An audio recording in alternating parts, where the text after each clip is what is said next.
देश क्या करता है, एक अधिकार प्रोवाइड करता है। उसी अधिकार का नाम है नागरिकता। तो हम कह सकते हैं कि हम भारत के नागरिक हैं, न कि हम राज्य के नागरिक हैं। आपसे कोई क्वेश्चन करेगा कि आप भारत के नागरिक हो या राज्य के नागरिक हो, तो आपको भली भांति पता होना चाहिए कि आप देश के नागरिक हैं, राज्य के नागरिक नहीं हैं। सबसे पहले नागरिकता शब्द जो लाए थे एक वैज्ञानिक था, उनका नाम था अरस्तु।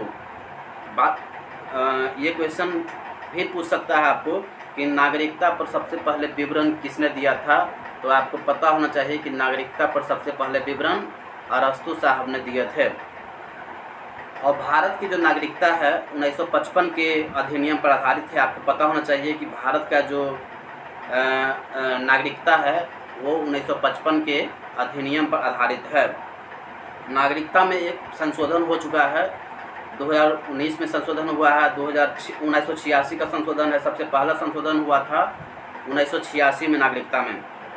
अच्छा, नागरिकता आप कैसे माना जाएगा कि आप नागरिक हैं? लोग कैसे मानेंगे कि आप नागरिक हैं? हम कैसे माने कि आप नागरिक हैं? तो देखिए, नागरिक आप तभी होंगे जब आपके पास पैन कार्ड होगा। आप भारत के नागरिक तब कहलाएंगे जब आप भारत के अंदर रहेंगे और आपके पास पैन कार्ड होगा, आधार कार्ड होगा, और तभी आप माने जाएंगे कि आप भारत के नागरिक हैं। तो भारत का नागरिक होने के लिए आपके पास क्या क्या चीज़ की ज़रूरत होगा?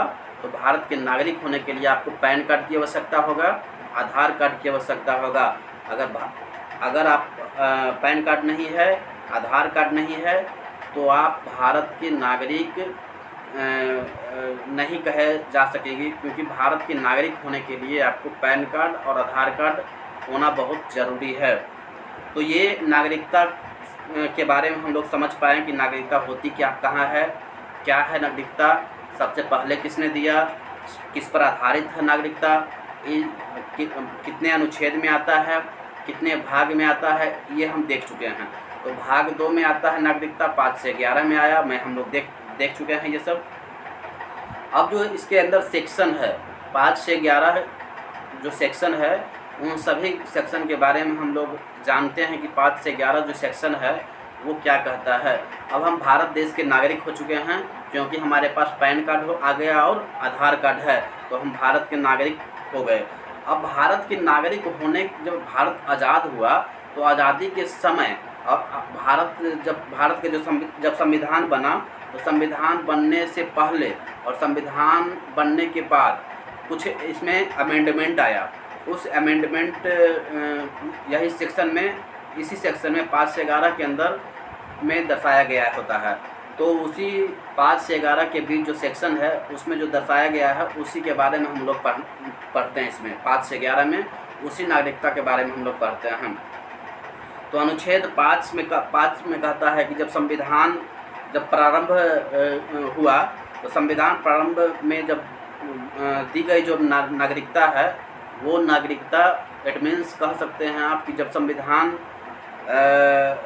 संविधान बना, तो उस वक्त जितने भी भारत के लोग थे, भारत के अंदर जितने भी लोग थे, उन सभी लोगों को भारत की नागरिकता दे दिया गया। जितने भी लोग थे, जब संविधान बना तो उस बनने के पहले जितने भी लोग भारत के अंदर थे, उन सभी को भारत की नागरिकता दे दिया गया। ये कहाँ पर लिखा हुआ है? तो अनुच्छेद 5 के अंदर लिखा हुआ है। समझ में आ गया होगा कि 5 के अंदर क्या है? 5 के अंदर है कि यदि आप जब संविधान बना, तो संविधान बनने से पहले भारत के अंदर जितने भी लोग थे, उन सभी लोगों को क्या किया गया? उन सभी लोगों को नागरिकता दे दिया गया। तो ये अनुच्छेद 5 में लिखा हुआ है। अनुच्छेद 6 की बात करेंगे, तो अनुच्छेद 6 में लिखा हुआ कि पाकिस्तान से भारत में आए लोगों की नागरिकता, पाकिस्तान से भारत में आए लोगों की नागरिकता, किंतु यह संविधान बनने के बाद आएंगे तो इनकी जो नागरिकता है वो रद्द कर दी जाएगी। बात समझिएगा। अनुच्छेद 6 में क्या है कि पाकिस्तान से भारत में आए लोगों की नागरिकता, जो पाकिस्तान जब संविधान बना, तो संविधान बनने से पहले कुछ लोग पाकिस्तान चले गए थे, तो पाकिस्तान जो जो चले गए थे, तो पाकिस्तान से जो भारत में आए, संविधान बनने के अगर पहले अगर आ गए तो उनकी नागरिकता दे दिया गया, लेकिन संविधान बनने के बाद जो आए उनकी नागरिकता नहीं दिया गया। तो ये कहाँ लिखा हुआ है? ये अनुच्छेद 6 में लिखा हुआ है, अनुच्छेद 6 में वर्णित है। अनुच्छेद 7 की बात करेंगे तो अनुच्छेद 7 में है कि स्वतंत्रता के बाद जब भारत स्वतंत्र हुआ, तो स्वतंत्रता के बाद भारत से पाकिस्तान चल गए थे, कुछ नागरिक भारत के ही थे और वो भारत के नागरिक पाकिस्तान चले गए थे। इट मीन्स कि जब भारत स्वतंत्र हुआ तो भारत स्वतंत्र होने के बाद कुछ लोग, कुछ पब्लिक जो थे भारत के थे और वो पाकिस्तान चले गए, किंतु जो संविधान बनने से पहले लौट आए। बात समझिएगा, स्वतंत्रता के बाद जब भारत स्वतंत्र हुआ, तो भारत स्वतंत्र हुआ तो किसी कारणवश भारत से लोग पाकिस्तान चले गए, और जब पाकिस्तान चले गए तो संविधान जब बना, तो संविधान बनने के बाद अगर वो आ गए तो उसकी मान्यता नहीं दे दी जाएगी, क्योंकि संविधान बनने से पहले ही आपको भारत में इस्टेब्लिश हो जाना होगा। तो उसी वक्त भारत जब स्वतंत्र हुआ तो पाकिस्तान जो चले गए थे वह पुनः पाकिस्तान से भारत आ गए, तो उनकी नागरिकता स्थिर रखी गई, क्योंकि वो संविधान बनने से पहले आए थे। तो अनुच्छेद 7 में ये लिखा हुआ है कि यदि भारत स्वतंत्र हुआ और स्वतंत्र भारत में यदि कोई व्यक्ति भारत से पाकिस्तान चला गया और संविधान बनने से पहले वो लौट आया, तो उसकी नागरिकता नहीं छीनी जाएगी, उसकी नागरिकता दे दी जाएगी। ये अनुच्छेद 7 में लिखा हुआ है। अनुच्छेद 8 की बात करेंगे तो यदि कोई व्यक्ति भ्रमण करने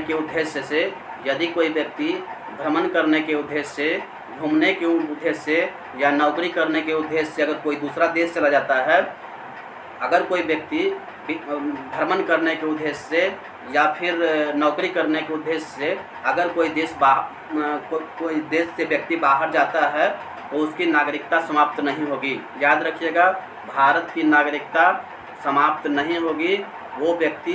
जो व्यक्ति घूमने जाते हैं या फिर नौकरी पर जाते हैं, कोई दूसरा देश चले जाते हैं, तो उनकी नागरिकता रद्द नहीं करी जाएगी। ये सेक्शन 8 में लिखा हुआ है।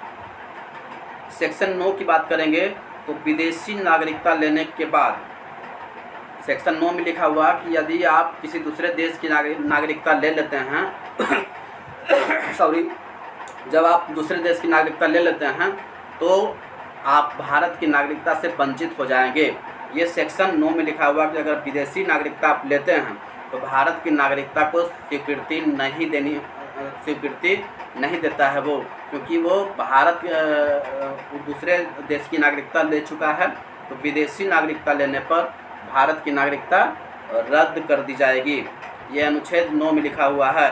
अनुच्छेद 10 की बात करेंगे तो अनुच्छेद 10 में भारत की नागरिकता तब तक बनी रहेगी जब तक वो कोई देश का विरोधी काम नहीं करे।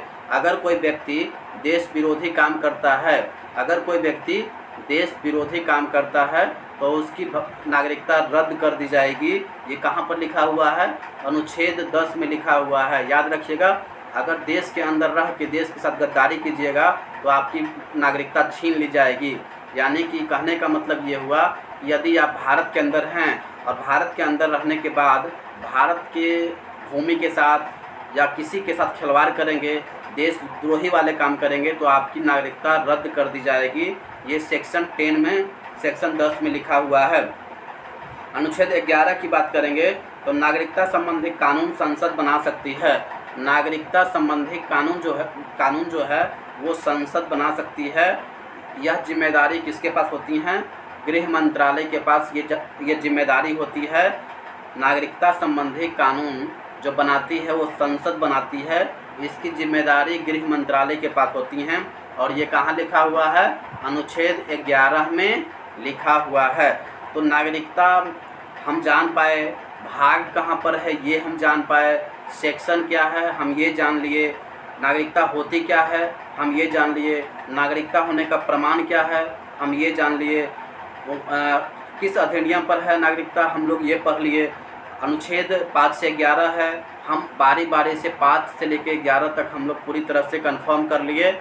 तो इतना ही क्वेश्चन आपसे बन सकता है, इससे ज़्यादा क्वेश्चन आपको नहीं बन सकता है तो चैनल से जुड़ जाए, चैनल को सब्सक्राइब करके बेल आइकन ऑन कर लें, क्योंकि हम 22 भाग तक कंप्लीट करने वाले हैं बड़ी आसानी से। बहुत ही अच्छा शब्द के प्रयोग करेंगे ताकि आपको आसानी से समझ में आ जाए। तो अभी के लिए इतना ही, फिर मिलेंगे अगले वीडियो में। अगले जो भाग 3 है उसके बारे में हम लोग जानेंगे। तो चैनल से जुड़ जाइए ताकि आपको